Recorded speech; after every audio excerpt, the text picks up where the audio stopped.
बालनले जित्यो भने झापामा कान काटेर म टिचिङ हस्पिटलमा टाका लाउँछु। साँच्चै हो नि? रियल हो नि? यो सुन पनि मैले बालन लाने दिन्छु। हो? जित्यो भने? जित्यो भने केटी बाले जित्नुहुन्छ रे, यो कुरा भन न। केटी बाले जित्नुहुन्छ? कसरी किन भन्नुभयो त्यसरी?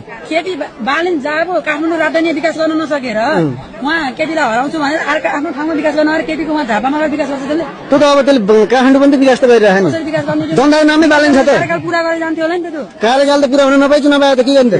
त्यो पनि त बुझ्नु पर्यो नि तपाईँले। कार्यकाल त त्यही भयो, त्यो त मेयर हो नि त काठमाडौँको त। मेयर त हो तर ऊ त चाहन्छ नि प्रधानमन्त्री हुन।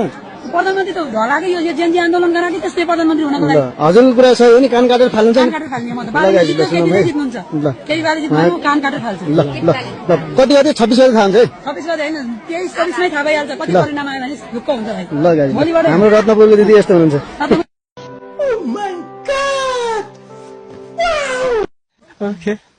ओके सपोर्ट गर्दछु। दुई दिए कि सरकार आउने भयो त? दुई ल्याउनुस् कि पाँच ल्याउनुस् हैन, तर आफ्नो पार्टीलाई माया गर्न पाइन्छ। काम चाहिँ के गर्छ? काम त काट्न तपाईहरु देश चलाउन पाइने, मान्छे मार्न पाइने, राजनीति के रे स्यादालाई चलाउन पाइने।